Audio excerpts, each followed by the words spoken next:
Hey everyone, this is NC Floor Guys. Today, I'm going to be showing you how to do a buff and cover. Now this is a rental house and it was sanded and stained a couple of years ago. So there have been tenants in the house for a couple of years. And the painters just left, so there's sheetrock dust all over the floor, and you can see it's got some heavy scratches on the floor. And we have no idea what they've done to this floor. It could be food, particles on the floor. It could be some residue from a cleaning product on the floor. So since we don't really know where this floor has been, we're going to want to buff it a little bit more aggressively. So we're going to use something like a 150 grit screen, which is a little more aggressive. It should be tough enough to give it a good buff and get some of the stuff off the floor so we can put down another top coat. But not so aggressive that it gets down past the polyurethane that's already down and mess it up too badly. Does it need a full resand? Probably, but the client wants to get in and out quickly without spending too much money, and he's ready to get some other renters in here fast. So we're just gonna do a 1-day buff and cover and turn it back over to the landlord and get it rented out quick. Let's get started. So these are the tools that you're gonna need to get this buffing done. This is a buffer. You can rent this at Home Depot and other rental stores if you don't have one. The buffer comes with a buffer head that just twists onto the bottom of the buffer. You're also going to need one thick white pad. This is 16 inches around, which is common. It's about 1 inch thick. And that just sticks onto the buffer head like this. The buffer head's got little nodules on it, so it sticks no problem. And we're also gonna need a screen.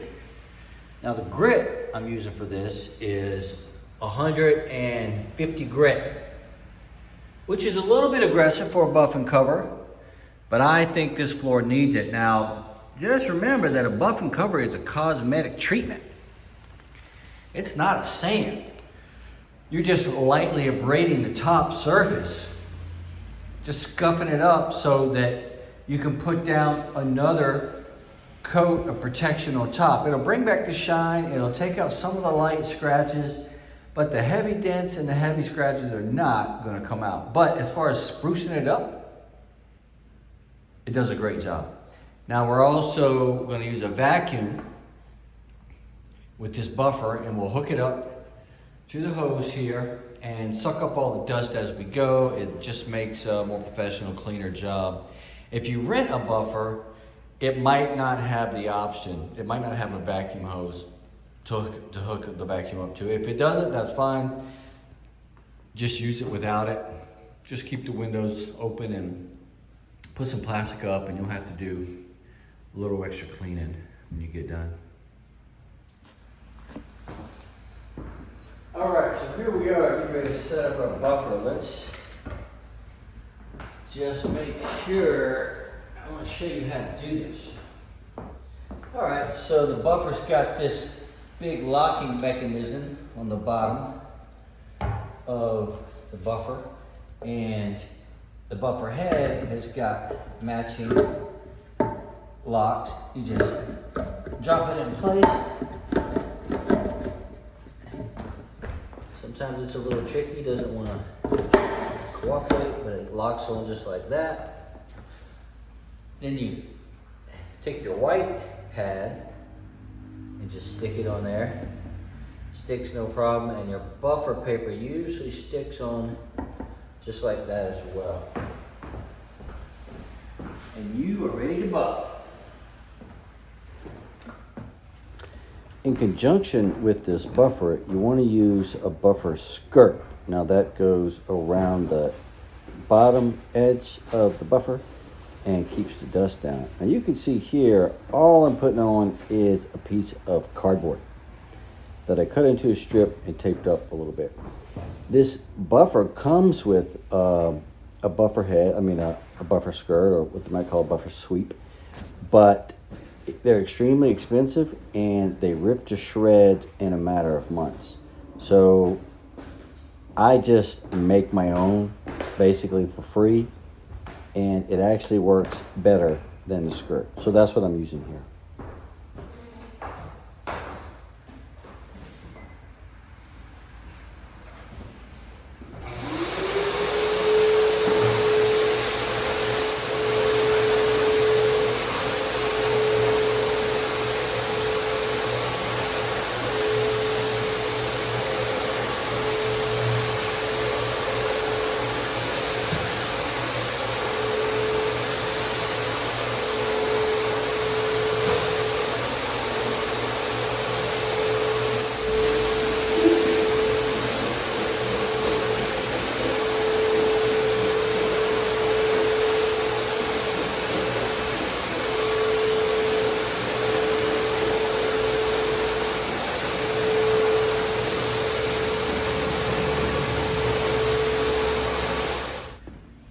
Now let's take a look at what you get when you buff.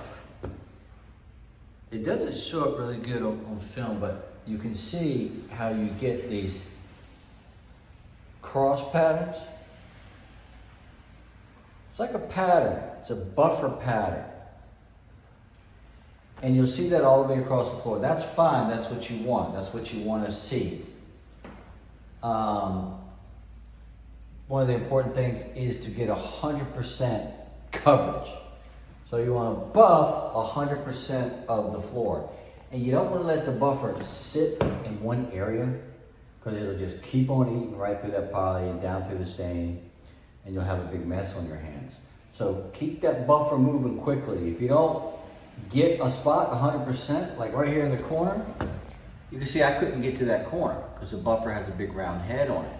That's fine. We'll go back around at the end after we finish with the machine, and we'll hand buff our edges and our corners and any details. So don't worry about that, like right behind the back side of this vent. We'll do all that by hand later. Just keep that buffer moving. And see, like here's a defect. There's a piece of tape. Somebody left a piece of tape on the floor. We'll scrape that up at the end and hand buff underneath that.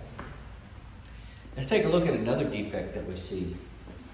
Here, right in front of the fireplace, it looks like, this wood is gouged. There's no polyurethane and there's no stain left. I'm looking right down at raw bare wood. Now, how do we deal with that? We can't buff it out, so we're just gonna leave it in and cover it up. Now, you can go back and fill in those with some stain. But we're gonna use a poly tint today. So it's an oil-based urethane with a tint in it.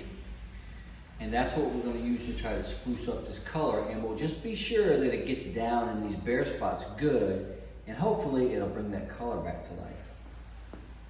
Now let's take a look at something else that happened. Look right here, you see these edges? The edges of these boards, they look lighter now, don't they? That's because these boards were slightly cupped. That is, they raised up at the edges due to some moisture issues. So there's excessive moisture either under the crawl space or above. It got into the wood swelled up and the edges raised. So when I buffed it, it took off more on these high edges. That's why there's like no stain on these edges. Now, is that a problem? Could be, but like I say, we're using a poly tint. So we're hoping that that dark color, and I'm using an espresso, so it's a dark tint, will be enough to cover those up.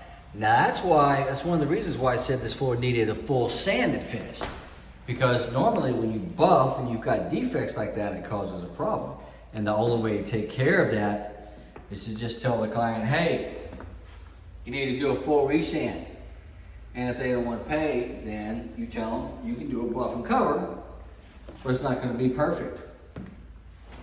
And so that's what we're doing here today. So let's continue our buff, finish up everywhere, and then we'll go back and look at these details again.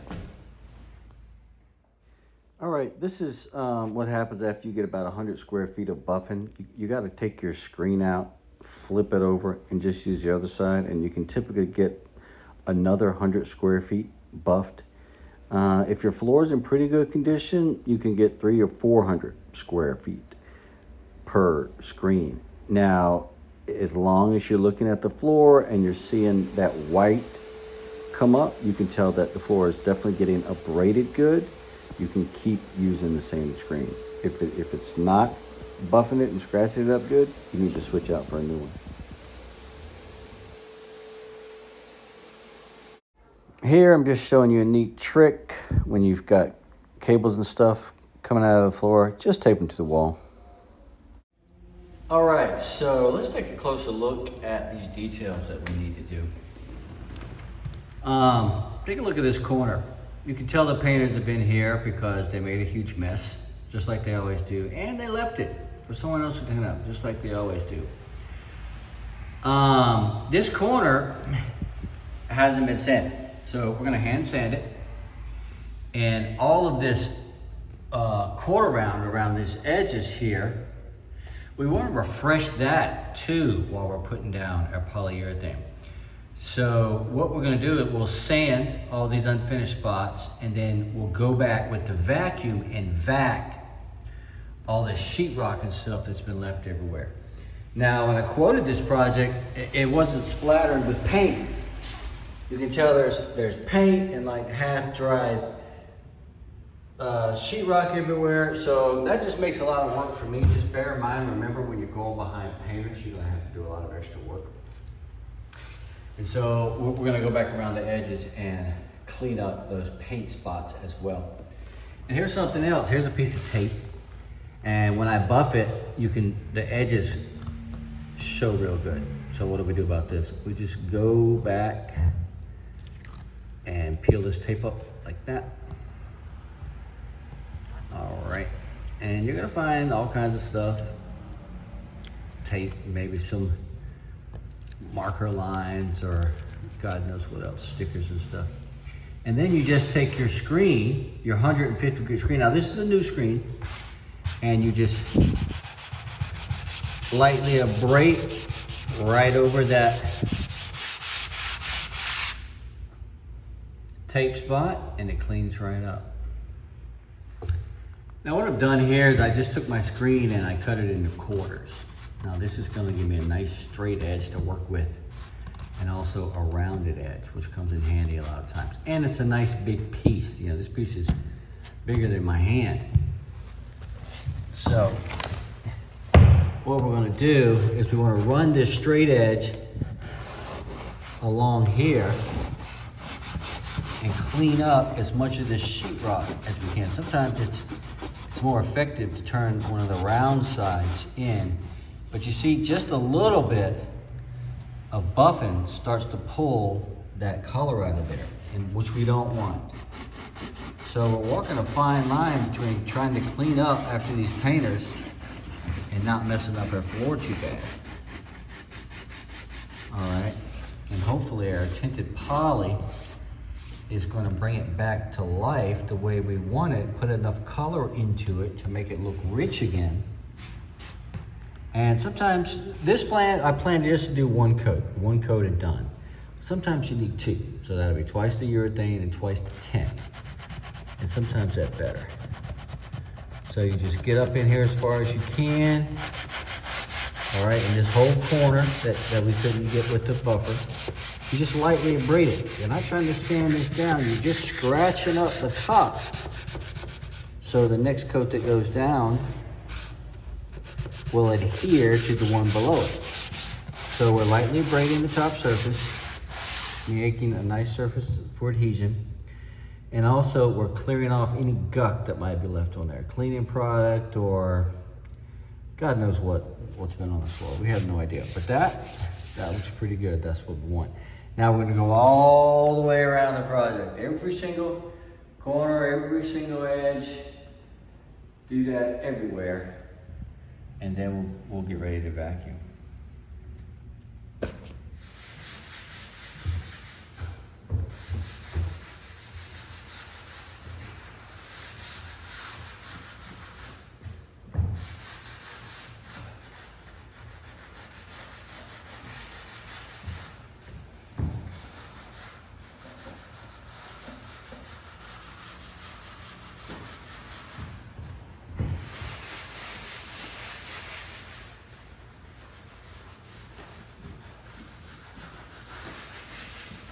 Now, when I get to here, I see something I don't like. It's a big drip of paint.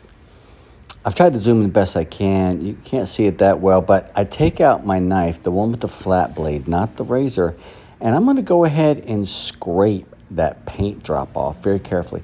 Not to mess up the finish below, but just carefully scrape off that paint, because if you try to sand through it, the paint's not going to come up as fast as the polyurethane and the stain. So you scrape it carefully off, and then you buff over with the screen, and then you continue around the edges.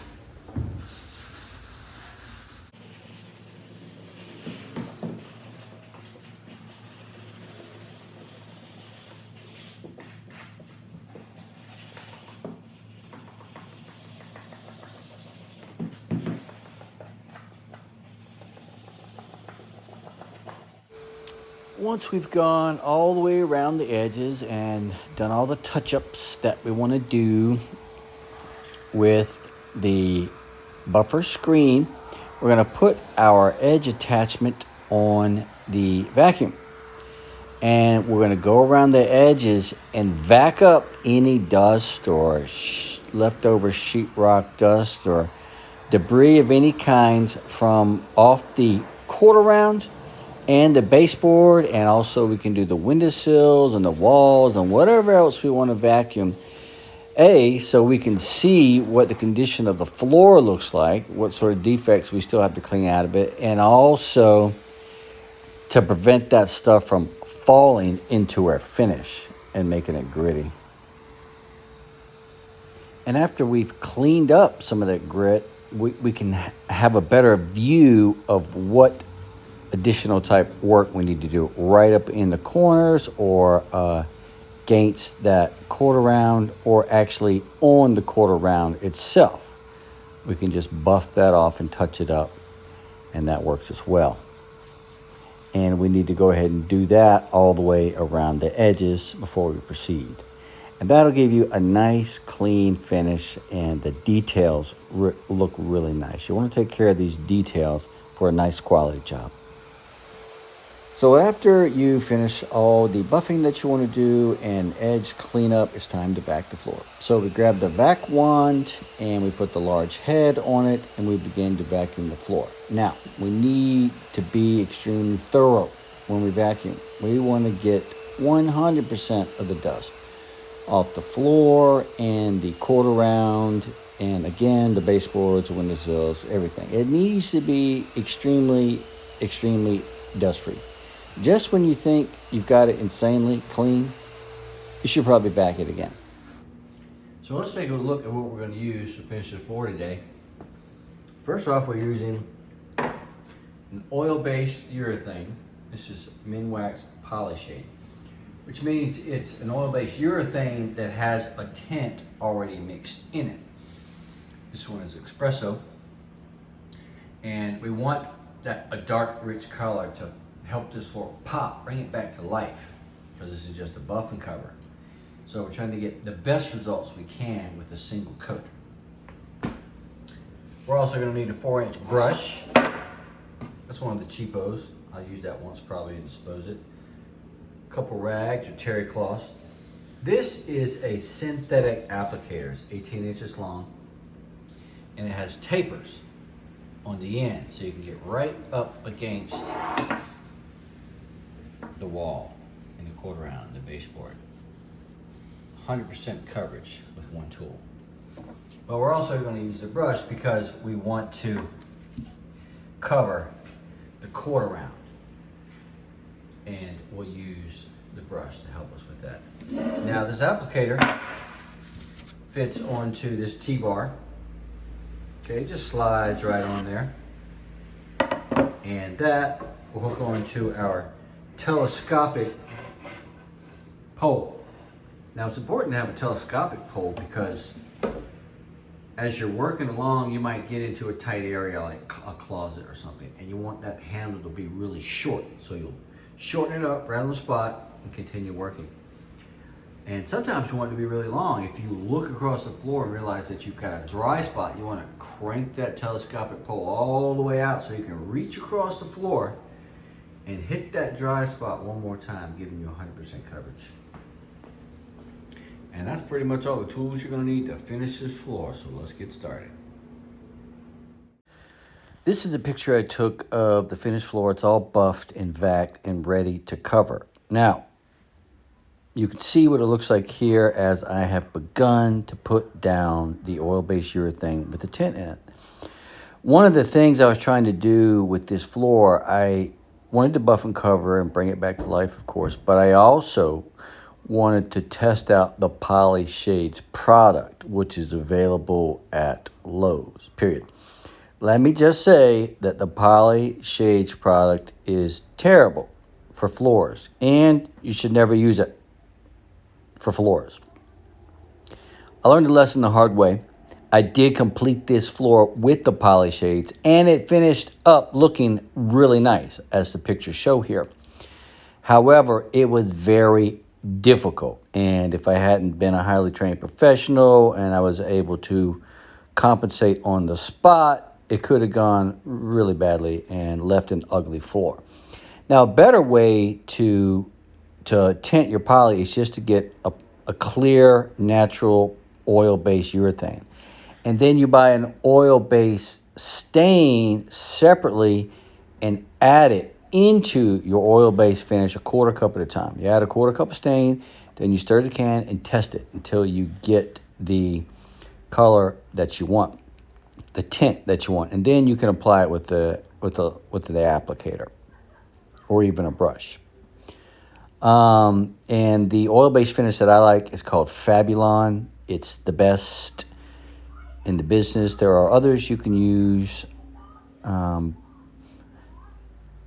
it's okay to use the Minwax stain. I like that. That's available at Lowe's as well. But the Minwax urethanes are typically very low quality. So I have to give you more details on exactly how to apply the finish in another video. But I really like the way the color popped and brought this floor back to life. This final picture is after one coat.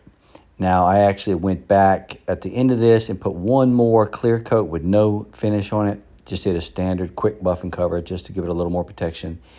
And just blended the whole thing together really nice. Anyway, check out some of my other videos for more tips and hints. Good luck with your floor.